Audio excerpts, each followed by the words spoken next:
চট্টগ্রামের Singapore Bangkok মার্কেটে পণ্য বিক্রিতে ভয়াবহ প্রতারণা। চট্টগ্রামের ঐতিহ্যবাহী মার্কেট সিঙ্গাপুর ব্যাংকক মার্কেটের একটি দোকানে দেশি পণ্য বিদেশি অর্থাৎ পাকিস্তানি বলে বিক্রির অপরাধ প্রমাণ পাওয়ায় দোকানটিকে 40,000 টাকা জরিমানা করেছে ভোক্তা অধিকার সংরক্ষণ অধিদপ্তর চট্টগ্রাম। আজ বুধবার 19 নভেম্বর দুপুরে নগরের আগ্রাবাদ সিঙ্গাপুর ব্যাংকক মার্কেটে এই অভিযান পরিচালনা করে জরিমানা আদায় করে ভোক্তা। এই সময় আরও একটি ফুচকা বিক্রির দোকানকে অস্বাস্থ্যকর পরিবেশে ফুচকা তৈরি ও বাসি ফুচকা বিক্রির অপরাধে 10,000 টাকা জরিমানা করা হয়। ভোক্তা জানায়, আরিফ স্টোর নামক ওই দোকানটি নাম সর্বস্ব একটি পণ্য পাকিস্তানি বলে বেশি দামে বিক্রি করে ভোক্তার সাথে প্রতারণা করে আসছিল। এখানে আসলে বিদেশি পণ্য পেয়েছি যেগুলি আমদানিকারকের কোনো তথ্য নেই।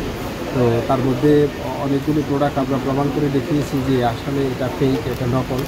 তো তার মধ্যে একটা হচ্ছে কাশ্মীরি মরিচটা, এটা ইন্ডিয়ায় উৎপাদন দেখাচ্ছে কিন্তু আমাদের দেশে ব্যবহৃত হলে ওনারা বিক্রি করছেন।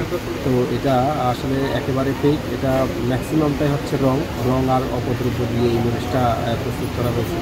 চট্টগ্রাম মেট্রোপলিটন পুলিশের একটি টিমের সমন্বয়ে ভোক্তার এই অভিযানের নেতৃত্ব দেন ভোক্তা অধিকার চট্টগ্রামের উপপরিচালক জনাব মোহাম্মদ ফয়জুল্লাহ।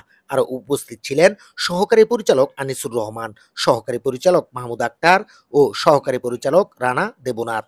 জনস্বার্থে ভোক্তার এমন অভিযান চলমান থাকবে বলে জানায় সংস্থাটি। রায়হান হুসাইন।